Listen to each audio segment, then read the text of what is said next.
dark and mysterious that it generates butterflies in my stomach, and that goes to tickles in my spine, and that creates goose pimples, and then that penetrates my mind, and then the whole Big Bang explosion.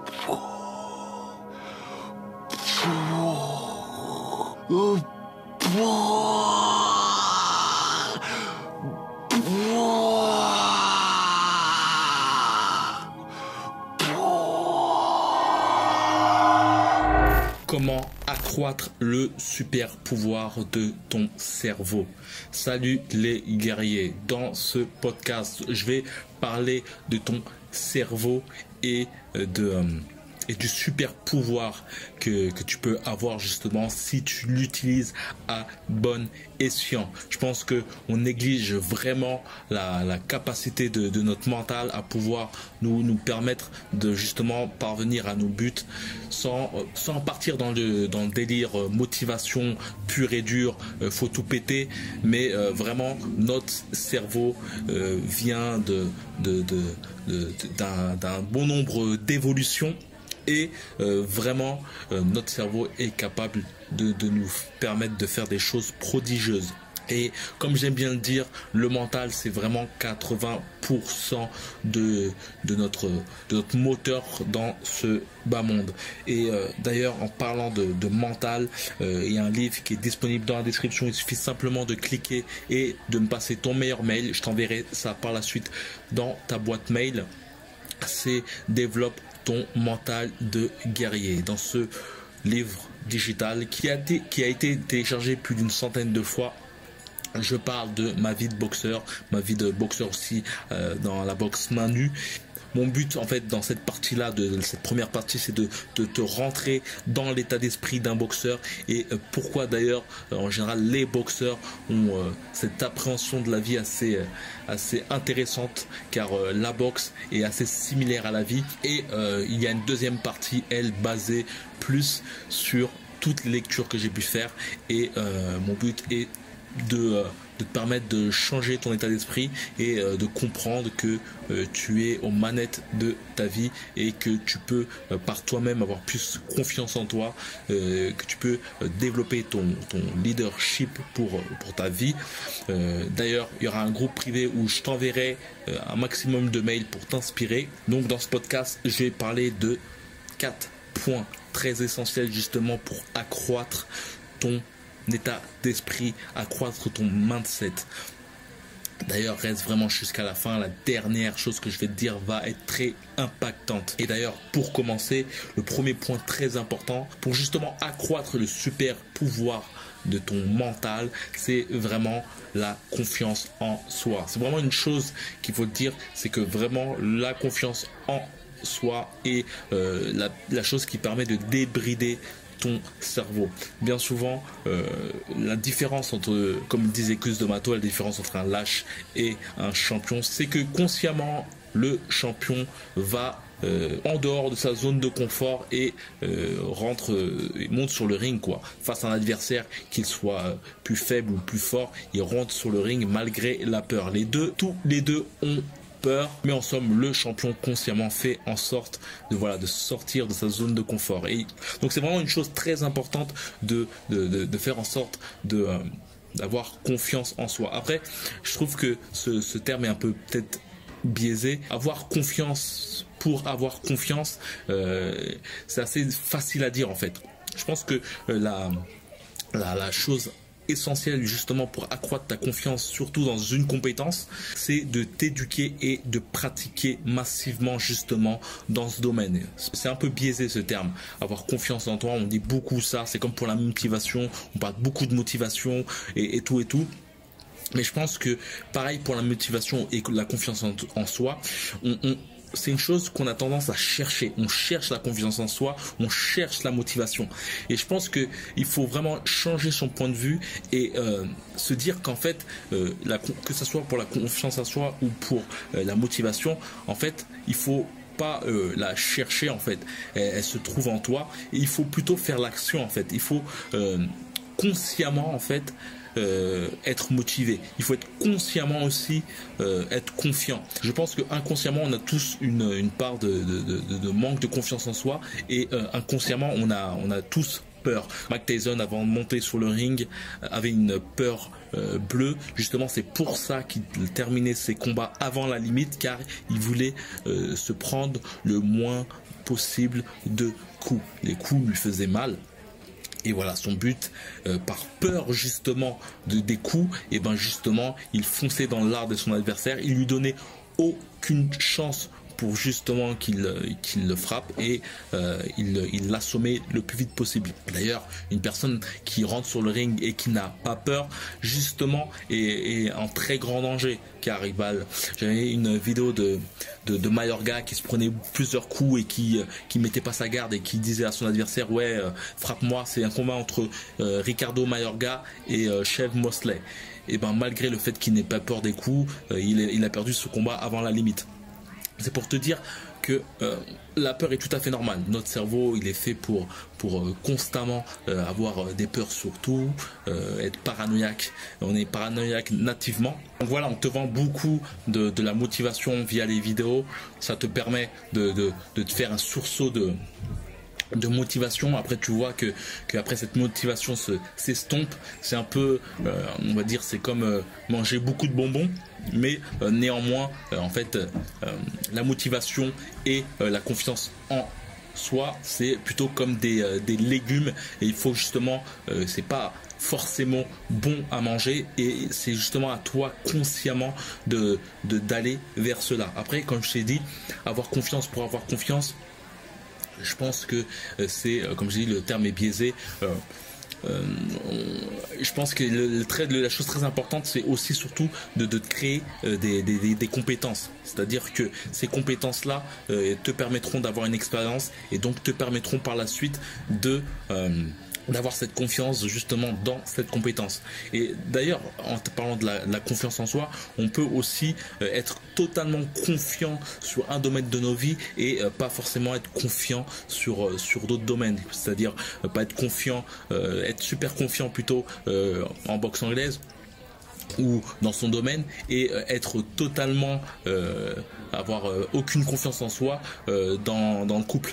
Tu peux le voir pareil avec Mike Tyson. Mike Tyson était super bon au ring, c'était un monstre, mais toutes ses relations de couple étaient super difficiles, car il se faisait beaucoup avoir par les meufs. C'est pour te dire que vraiment, pour avoir une confiance en toi dans multiples domaines, il faut que tu prennes justement des compétences dedans, que ce soit pour des domaines comme le sport, de faire en sorte de t'inscrire dans une salle, de faire du sport, de faire des compétitions, et pour d'autres domaines professionnels, tout ce qui est des formations, livres ou autres, et pour la vie en général. Les livres peuvent servir, mais je pense que le fait d'expérimenter la vie est le meilleur moyen justement de justement prendre confiance en toi. Et via le deuxième point que je vais te dire, qui sont les échecs.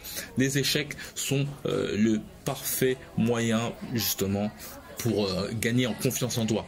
Plus tu as d'échecs, plus tu comprends le vrai et le faux, et plus ton point de vue, ton cerveau a un focus plus aiguisé vers tes buts. De même pour ta vie, Mike Tyson, je pense qu'avec les multiples conquêtes qu'il a pu avoir, il a une facilité à cerner les meufs à problème et les meufs entre parenthèses normales. Mais c'est pour te dire que voilà, la vie, il n'y a que le fait d'expérimenter cette vie, en tout cas dans toutes les relations humaines. Mais ça rejoint aussi une deuxième chose qui est très importante, c'est aussi de faire face d'accepter l'échec. Je ne parle pas d'un truc sadomasochiste qui dit qu'il faut vraiment faire échec sur l'échec, quoique c'est un peu ma conception de la chose, car lorsque tu abordes une nouveau domaine, ou même quand tu es à fond dans un domaine, tu dois justement accepter les échecs. Et d'ailleurs, qu'est-ce qui est vraiment le terme échec? Le terme échec est plutôt un échec, c'est plutôt quand tu abandonnes en fait. Si tu n'abandonnes pas, l'échec n'est pas un échec en somme, c'est juste C'est juste une mauvaise impasse qu'il faut détourner, un mauvais chemin qu'il faut détourner pour prendre un autre chemin.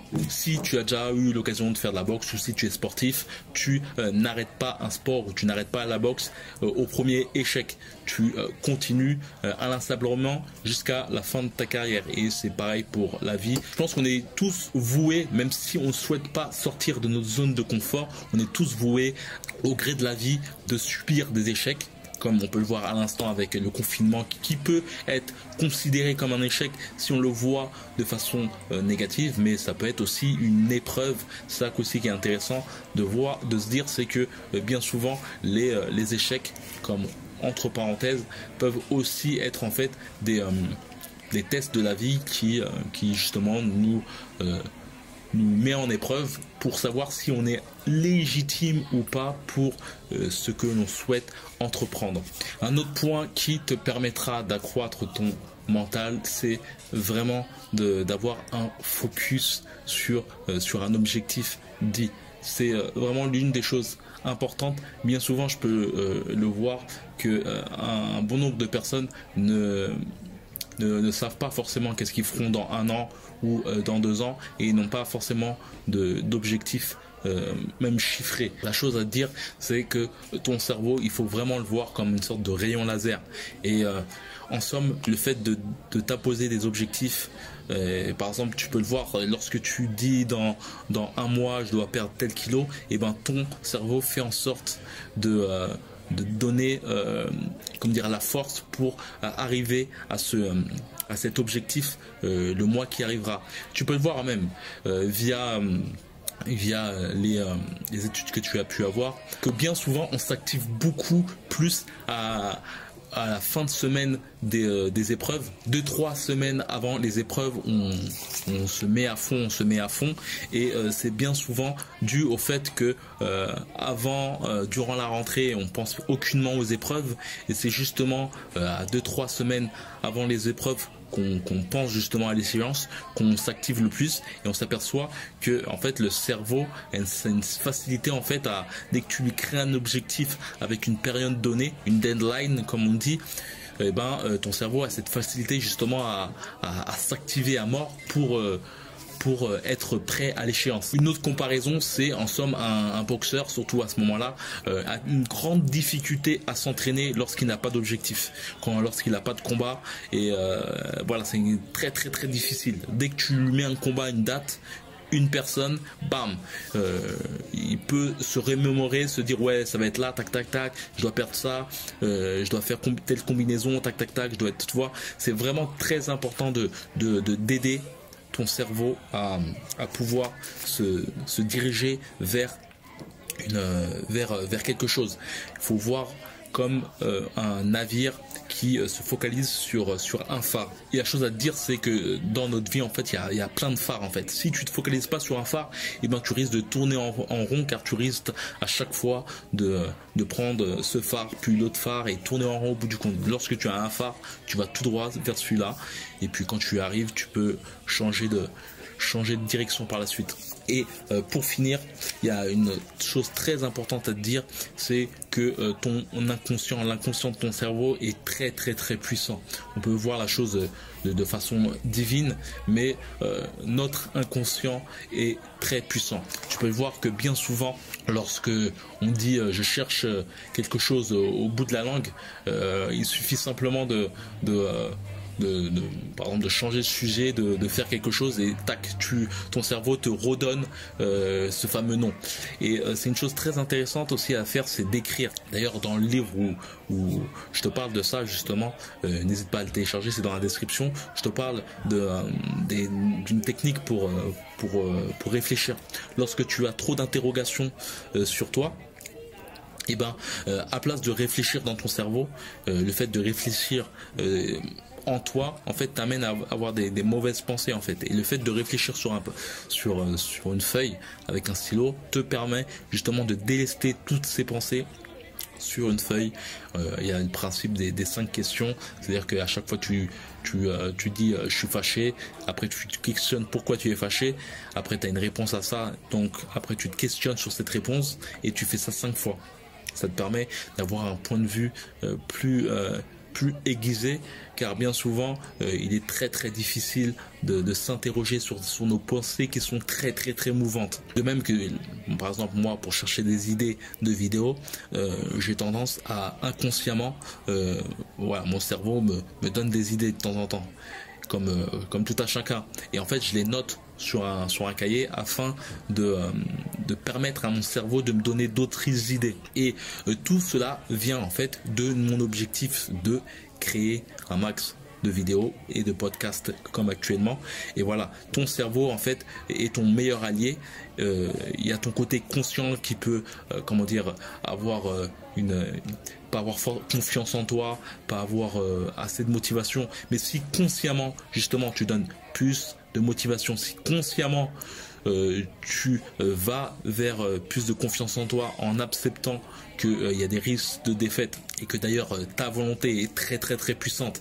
D'ailleurs dans tous les textes bibliques, la volonté, comme on dit, la volonté de Dieu, c'est aussi la tienne, quoi. Et nous, êtres humains, nous pouvons faire, en fait, si on a toujours cette volonté d'aller vers un objectif, on a justement ce pouvoir. Si on a la foi aussi vers cet objectif, on a ce pouvoir qui nous permet en fait d'être instoppable. Instoppable seulement si après il y a la mort ou d'autres choses. L'objectif est en fait comme une carotte et l'âne, et l'âne peut aller très très loin. D'ailleurs, ton objectif doit surtout être le parcours et non la finalité, car au bout du compte, il n'y a pas de finalité. Lorsque ton objectif sera là, il faudra forcément en trouver un autre.